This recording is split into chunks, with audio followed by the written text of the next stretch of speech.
history on me. I learned shoeing from Ray Chanley in like 2020, I think it would have been. Anyways, I always thought shoeing was hard and thought that you could hurt your horse real bad, which is all true. It is hard and you can hurt them, but the ways he taught me how to do it, it's pretty hard to hurt your horse. You really have to do something seriously wrong. So I'm going to show you a few tricks that he taught me, and still I shoe today. I'm no farrier by any means at all. So if you're a farrier watching this wanting to learn something, you can just go to the next video. This is for the novices that wonder how it works. And then also, he called it rock shoeing, and that's what he called it. Nothing fancy, just keeps the shoes on in the rocks. So I'm gonna show you a little here.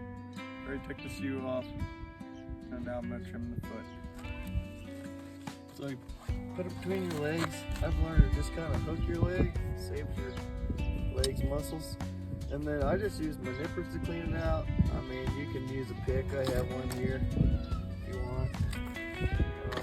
But if you don't have a pick, you can just use your nippers and just pick it right out. Pretty easy. And then Ray taught me that you don't need all the tools that all the farriers have all the time. If you're just a backyard guy or a cowboy that doesn't have money to buy all the tools, you can use your nippers for your knife to clean the inside. So you just scrape the inside with the back side of the nipper like that, all the way around, and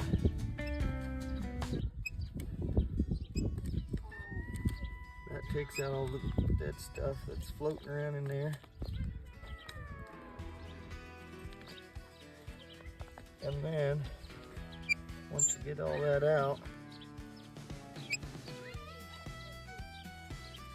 I don't know if it's close enough so you can see it, but right here, there you can see that's your line to trim right there. So it's easy to trim, because then once you knock that off, it shows you where the foot growth is. And all you do is just have to hold your nippers flat, and you go around the foot at that line. My colt will be on it.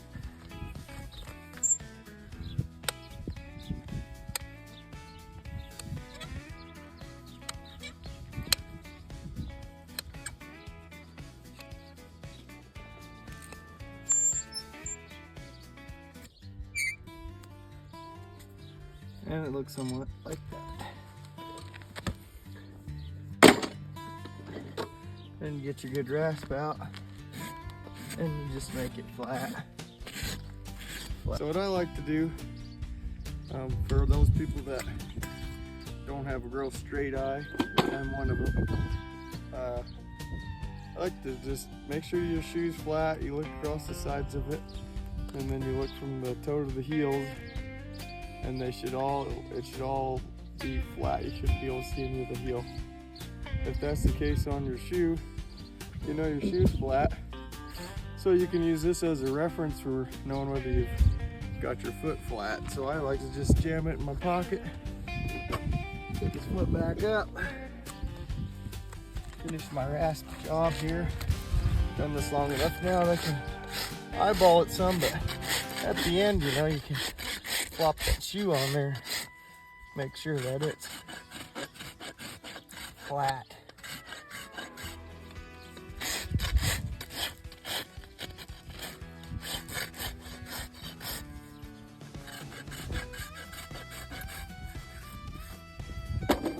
Take my shoe, once it's flat, see if it wobbles. So it's wobbling this way, so that there's a high spot here and a high spot there.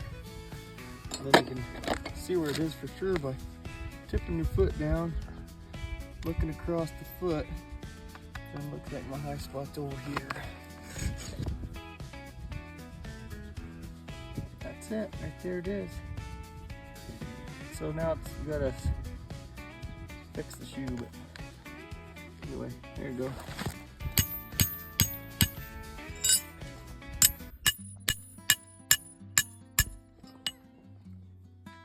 sure your shoe's flat.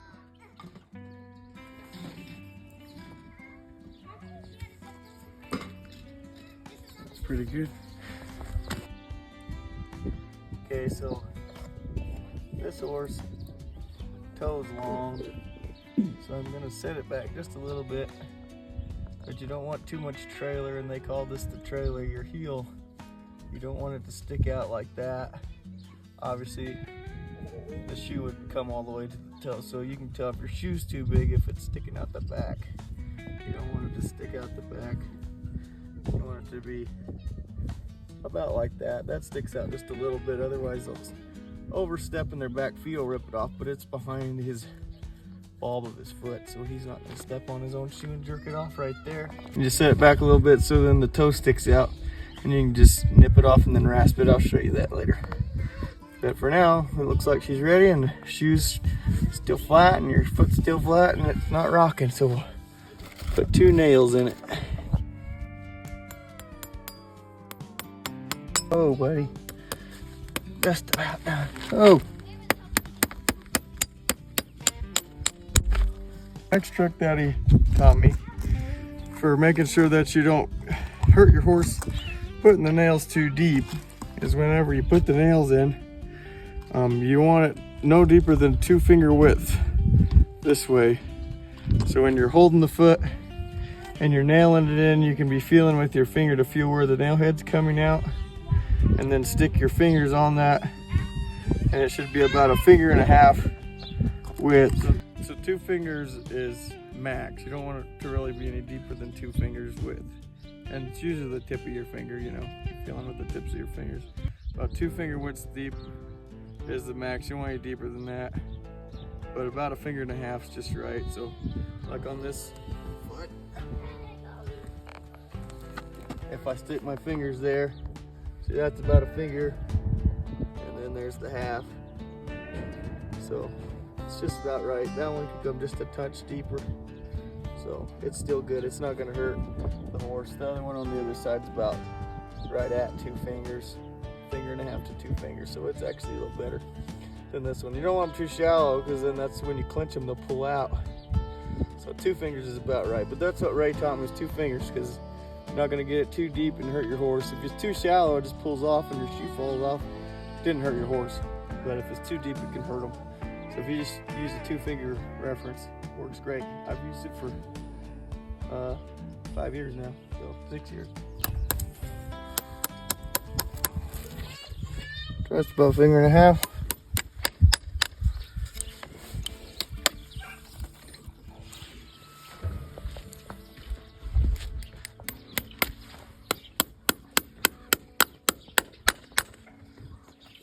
Finger and a half.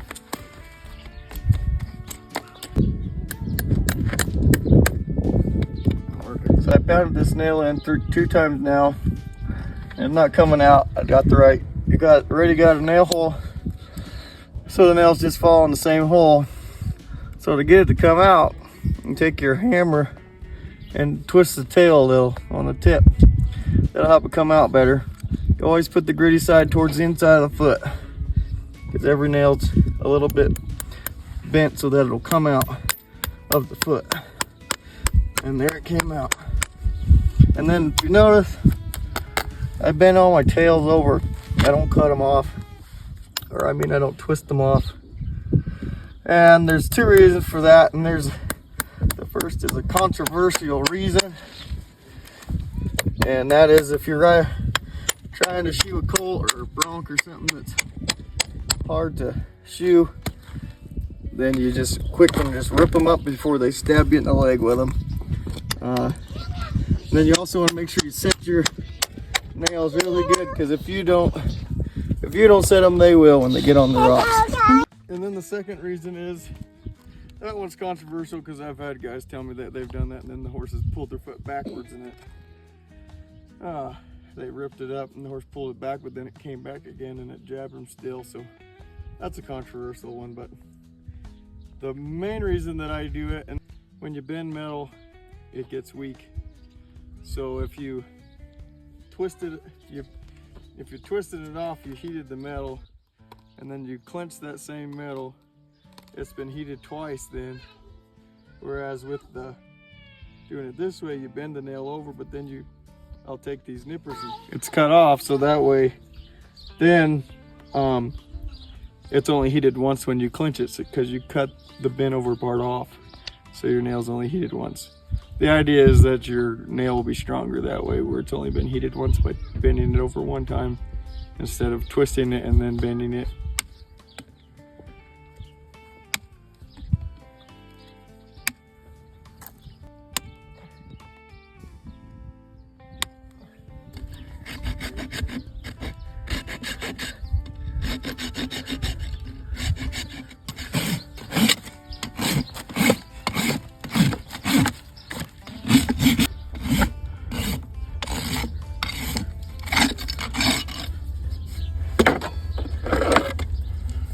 Oh boy.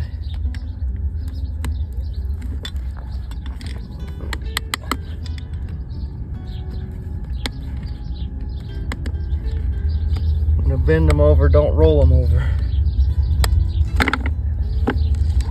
And done. There it is. A little bit showing, but the other reason to cut the tips is, so that you can make your tail short. You don't want a big long tail. When you run over the rocks or whatever, that big old long clinch can catch on a rock and it'll unclinch your nail. Can eventually unclinch all your nails and then your shoe falls off. So you want to make sure clinches are short. When they're rolled over, they're not big old long tabs hanging down. So I use two rasps. I use an old rasp, don't care about, to knock the clinches loose on the horse's feet and cut them off basically with the nail head so I can pull the shoe off.